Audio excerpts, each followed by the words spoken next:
Olá pessoal, tudo bem com vocês? Eu sou Cláudio Matos, seja muito bem-vindo de volta ao nosso canal Oportunidades na Bolsa. Hoje é dia 16 de junho de 2022 e estamos aqui para gravar mais um vídeo. Hoje vamos falar sobre as nossas empresas, as nossas ações. Especificamente hoje eu fiz um compilado dos bancos que a gente acompanha, Banco do Brasil, Itaú, Santander e o Bradesco. Juntei algumas informações muito importantes assim para a gente dar uma resumida e vamos falar sobre esses quatro bancos aí que nós acompanhamos, ok? Antes da gente entrar nesse conteúdo, vamos bater um papozinho, né, uma conversinha, um pitacozinho sobre o que está acontecendo nos últimos dias. A gente viu recentemente, né, nessa semana, no comecinho da semana, o mercado deu uma estressada, né? Houve algumas quedas mais elevadas, as pessoas andaram, se assustam um pouco, quem não está muito acostumado, né? Com este movimento natural do mercado, que são as quedas, tá? E aí fica um pouquinho preocupado. O que é importante para a gente entender, né, e ficar tranquilo, né, com seus investimentos, com seus ativos? Existem algumas coisas que a gente não pode esquecer quando a gente entra no mercado financeiro. E isso é muito importante. É isso que vai te dar tranquilidade para você continuar fazendo os seus investimentos. A primeira coisa que é muito importante é no mercado financeiro, em ações e também em FIIs que a gente acompanha aqui, você vai colocar um dinheiro que você não vai precisar. Dinheiro que vem para o mercado financeiro, dinheiro que vem para a bolsa, é um dinheiro destinado exclusivamente para este tipo de atividade, para os investimentos, tá? É isso que você tem que fazer. Mesmo que seja um dinheiro pequeno, mesmo que seja uma quantia pequena, tá? Não tem problema, mas o importante é que esse dinheiro que você colocou no ativo, que você comprou um ativo, é um dinheiro para esse fim. Se você comete o erro de pegar um dinheiro que estava na poupança, que estava no Tesouro Direto, que você tem ele tem um destino, você está com uma previsão de comprar alguma coisa, de quitar alguma coisa, uma faculdade, uma casa, um carro, e você pegou esse dinheiro e colocou no mercado financeiro, não vai dar certo, porque nesses momentos de queda violenta, você vê o seu dinheiro derreter, que é um dinheiro que tem uma utilidade, que tem um nome, que tem um objetivo na qual o investidor ele pretende, né, ter um destino, ele fica assustado e ele acaba sacando o dinheiro, porque ele vê que, vamos dar um exemplo, ele colocou 100 mil lá, 50 mil, 10 mil ou R$ 1.000, depende, né? Depende em que ponto você esteja nos investimentos. Você coloca lá 10 mil e num movimento desse aí você vê esses 10 mil virar 8,5. Então, se esses 10 mil ele tinha um destino e de repente o mercado começa a cair por vários fatores externos ou internos, né? E a pessoa, quando ela vê os 10 mil dela virar 8,5, ela se assusta e ela tira mesmo. E ela sai amargando um prejuízo, tá? Agora, se é um dinheiro para este fim, que é o que a gente busca aqui no canal, investimento por longo prazo, aquisição de patrimônio, né? Aumento de patrimônio ao longo do tempo, então não tem problema, né? Hoje, se pôs 10 mil, hoje caiu, teve um momento, 8,5, o tempo, se tiver empresas boas, ele vai voltar. Ele vai voltar e vai voltar mais forte, porque o mercado ele é assim, né? O mercado, renda variável é desta maneira, renda variável, ela varia para cima e para baixo, né? E no longo prazo você vê ela subindo é, lentamente, né? Mais para cima. Você pode consultar aí qualquer ativo de qualidade que você vai ver exatamente isso. No longo tempo, no longo prazo, ela vai para cima. Mas para isso você precisa desse critério. No mercado financeiro, é dinheiro destinado ao investimento. Não coloque outro tipo de dinheiro no mercado financeiro, porque você vai se estressar, vai sofrer aí alguns estresse com esses momentos que o mercado tem, tá? Então, aí, mas depois que tudo foi em virtude dos juros dos Estados Unidos, a previsão, tal, na na quarta-feira, né? Hoje é quinta, é, já dei uma voltadinha e tal. E vamos ver amanhã. Amanhã a gente também um outro dia, não dá para saber o que vai acontecer, pode subir, pode cair, pode manter, tudo pode acontecer, inclusive nada, ok? Então, o mercado é assim. Se você tiver essa preocupação, você vai sofrer bastante. Então, coloque o dinheiro que você não precisa, compre um ativo de qualidade, que isso é muito importante, tá, pessoal? Comprar ativos de qualidade. É o momento que você fazer aquela divisão, empresa de qualidade, maior parte do dinheiro. Se você quiser uma parte pequena em empresas de crescimento, de boas qualidade, né? Também de qualidade, empresas de crescimento de qualidade também faz sentido. O importante é você ter essa confiança no que você está fazendo. Empresa de qualidade com bons dividendos é- seria uma ótima escolha nesse momento. Sobre a taxa de juros, aí todo mundo já sabe, né? Notícia, todo mundo já viu, né? Tivemos aí a elevação de novo da taxa, 13,25 no Brasil, nos Estados Unidos subiu mais 0,75, então você já sabe quais são as consequências, né? As pessoas vão ter aquela ilusão de que vão para o Tesouro Selic, vão ganhar mais de 1% ao mês, que é uma grande ilusão mesmo, né? Alguns empresas de crescimento vão apanhar bastante por causa do financeiro, né? Com essa taxa de juros. As empresas de crescimento, principalmente, sofrem bastante lá no demonstrativo financeiro, porque pensa assim, ó, nós estávamos há um tempo atrás com a taxa de juros a 2%, certo? Então, uma empresa em crescimento está se expandindo, por exemplo, Pets, Movida, Grupo Mateus, Lojas Quero Quero, Açaí, são empresas que, né, de crescimento. Então, vamos lá, elas estão em expansão. A taxa de juros estava 2. Então, ela vai no mercado e pega um financiamento, um empréstimo, vamos dizer assim, de juros de 6 mais a Selic. Né? Então, naquela época, 6 mais a Selic era 6 de juros, mais a Selic era 2, ou seja, os juros que ela ia pagar no ano eram juros de 8%. 6 mais Selic. Então, 6 mais Selic naquela época era 6 mais 2, 8%. E essa dívida ela vem arrastando. Conforme a Selic vai subindo, vai descendo, a dívida vai se movimentando.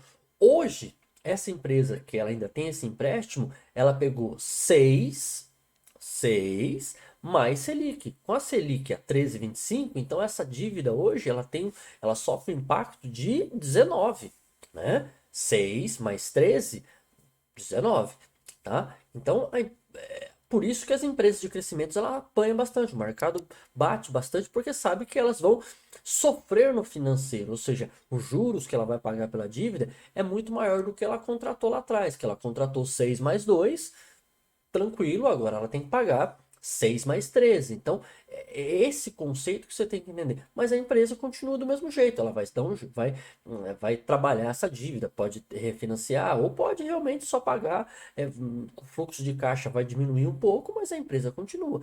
Então, é esse conceito que você tem que entender. Por isso que você tem que sempre que acompanhar DRE, demonstrativo de fluxo de caixa, para você saber como é que o quanto essa dívida está pesando na empresa e aí você fica com tranquilidade, ok? Quando eu disse lá atrás, a ilusão do Tesouro Selic, a 13, né? Quem vai ter essa ilusão, por que que é uma ilusão? Porque 13,25 a pessoa fala, nossa, vou mais de 1% ao mês. Não, isso não é verdade, tá bom? Você tem que colocar algumas coisas na ponta do lápis que você não pode esquecer. O Tesouro Selic é renda fixa. Toda renda fixa tem incidência de imposto de renda, tá? As pessoas vai pagar em torno de 17,5% a 20% do ganho, né? Então 13 e 25 menos 20% vai dar 10 e pouco. Vai sobrar 10 ganho real, juros real ali, juros real no seu capital de 10 e pouco. Então, é isso que vai sobrar para você, 10 e pouco. E aí você dá uma pesquisadinha. Quanto é que está a inflação acumulada nos últimos 12 meses? Você vai ver que a inflação nos últimos 12 meses está 11%. Então, se a inflação está 11, você vai ganhar 10, então você já sabe qual é o resultado, né? Ó, a inflação está 11, você vai ganhar 10 e pouco, então você ainda está. Por isso que é preciso que vocês entendam a dinâmica da renda variável, ela é muito diferente da dinâmica da renda fixa. Você não pode, se você está acostumado só com a renda fixa e vem para a renda variável, ela tem outros outras variáveis, outros dispositivos de funcionamento totalmente diferente da poupança, do CDB, do CDI, tá? Então é diferente, ok? Então não caia nessa ilusão de que o Tesouro Selic agora vai a salvação e é aí que você tem que ir. Não que você não tenha que ter um Tesouro Selic, tá? O Tesouro Selic, com licença. O Tesouro Selic, ele tem uma função na sua carteira. Ele tem uma função, tá? Eu tenho o meu Tesouro Selic, mas o meu Tesouro Selic, ele tem uma função, tá? Não tem a função de gerar patrimônio, um investimento igual a gente faz em FIIs, igual a gente faz nas empresas. O Tesouro Selic, ele tem uma função na sua carteira. Você deve ter o Tesouro Selic, mas não ter o Tesouro Selic pensando que você vai rentabilizar, que você vai, que vai crescer, aumentar seu patrimônio, que vai gerar valor. O Tesouro Selic, ele não gera valor igual um FII, igual uma empresa. O Tesouro Selic, ele tem uma função na sua carteira, ok? Então essas duas situações que eu queria falar para vocês aí. Coloquem dinheiro que você não vai precisar, fique de olho na taxa. Algumas empresas vão sofrer, os FIIs também vão sofrer um pouquinho, mas a gente aproveita e vai comprando e vai acumulando patrimônio a preços um pouquinho mais acessível para o momento, tá bom, pessoal? É o momento é de inflação, de economia apertada, então as empresas elas descem mesmo. Quando as coisas melhorarem, vocês vão ver, elas vão retomar e aquelas de qualidade retomam com mais força, ok? Então, vamos lá no vídeo de hoje que eu queria falar com vocês aqui é sobre os bancos, tá? Os 4 bancos aqui, eu separei, eu peguei um compilado e o primeiro tópico que a gente vai olhar aqui é o índice de eficiência, assim, para você ter uma noção. Lembrando que esses números, né, a gente pega dos demonstrativos, então a gente dá uma olhadinha ali qual que é a situação. O índice de eficiência funciona assim, quanto menor, melhor, tá bom? O índice de eficiência, quanto menor, melhor. Por quê? Porque ele é tirado das despesas sobre as receitas, né? Então, despesas sobre as receitas. Então, quanto maior a receita ou quanto menor a despesa, menor será o resultado. Então, por isso que quanto menor, melhor. Quanto menor significa que as receitas foram maiores, né? Ou que as despesas foram menores, ok? Então, nesse quadro aqui, o que a gente tem é o Banco do Brasil e o Santander, que tem aqui os melhores resultados. O Banco do Brasil tem um índice de 35 e o Santander 36, ok? Lembrando que abaixo de 50 já é considerado números, um índice muito bom, ok? Então, aqui, Banco do Brasil e Santander levaram uma vantagem aí. Ok? Vamos para o próximo aqui. E aqui agora a gente vai para a receita, tá? Nos bancos a gente chama de receita de intermediação financeira, tá? Esse é o nome que a gente dá, tá? Que é a popular receita, pode considerar receita sem problema. Neste caso aqui a gente vê que aquele que tem a maior capacidade de receita é o Banco Itaú e também ali tem o Bradesco e o Banco do Brasil no mesmo patamar, né? Aqui você tem o Itaú e o Banco do Brasil aqui na casa dos 151 bilhões e aqui 161 bilhões. Aqui são bilhões, tá, pessoal? Deixa eu voltar aqui. São bilhões, 151 bilhões, 151 bilhões, 162 bilhões e 106 bilhões. O Santander ali tem uma receita um pouquinho menor, tá? Então aqui o Itaú tem a capacidade de angariar mais receita, ok? Vamos lá para o próximo. O nosso próximo índice aqui é o lucro. Aí eu fiz o seguinte, eu peguei o lucro de 2021 e o LTM, né? Os últimos 12 meses, tá? Então eu somei os 12 meses aqui e peguei o ano completo de 2021, tá? Então o que que nós temos aqui? Aqui no ano de 2021 completo, né? No quatro trimestre, aqui o Banco Itaú 28 bilhões, tá? De lucro. Agora a gente está falando lucro mesmo, tá? O Santander ficou na casa dos 15, Banco do Brasil 20, Bradesco e Itaú muito próximo um do outro. Nos últimos 12 meses nós temos essa linha aqui. Banco do Brasil 20 bilhões e 500, Bradesco 26 bilhões, o Itaú quase 30 bilhões, 29 bilhões e o Santander continua na casa dos 15, tá? Então você vê aqui que eles aqui estão evoluindo aos poucos. Lembrando que esse trimestre, o primeiro trimestre, que são os números do primeiro trimestre ainda, o Banco do Brasil e o Itaú ficaram ali na casa dos 6 bi, Bradesco também ali próximo, né? Então, se eles continuarem assim, vão passar aí, é, o Banco do Brasil vai passar, chegar muito próximo entre 24 e 26 bilhões, tá? E a PDD, que é a provisão para devedores duvidosos, aqui o Banco do Brasil provisionou 5 bi e 600, o Bradesco 6 bi e 700, o Itaú quase 7 bi de provisão e o Santander 4 bi e 600, né? Ou seja, eles estão ali é, fazendo a provisão para devedores duvidosos e ali ser um procedimento comum, tá? Então, nos, quando você olha um trimestre, você vê uma grande diferença de um banco para o outro. Mas quando você junta eles num pacote de 12 meses, no ano, você vê que o Bradesco e o Itaú estão muito próximos, né? E aqui os resultados eles estão muito parecido com os anos anteriores e eles vão subindo vagarosamente. A não ser ali o Santander, que está com um pouquinho mais, praticamente manteve em linha, ok? Beleza. E agora vamos para o ponto que mais chamou a atenção dos investidores para o primeiro trimestre. E isso sim a gente tem que ficar de olho, tá? Qual foi o ponto? Acho que vocês já sabem, já ouviram. Foi a carteira de crédito e a inadimplência, tá? Então, aqui a gente tem a carteira total dos quatro bancos e como é que tá o índice de inadimplência. Então, você vê aqui que o Banco Itaú tem de crédito mais de 1 trilhão foi, né, de crédito, ou seja, ele emprestou a empresas e pessoas físicas, jurídicas, tal, mais de 1 trilhão, tá? Depois nós vemos aqui o Banco do Brasil, 883 bilhões de empréstimos, o Banco Bradesco, 834 bilhões emprestado e o Santander na casa dos 522 bilhões de valores emprestados, tá? Então, é uma carteira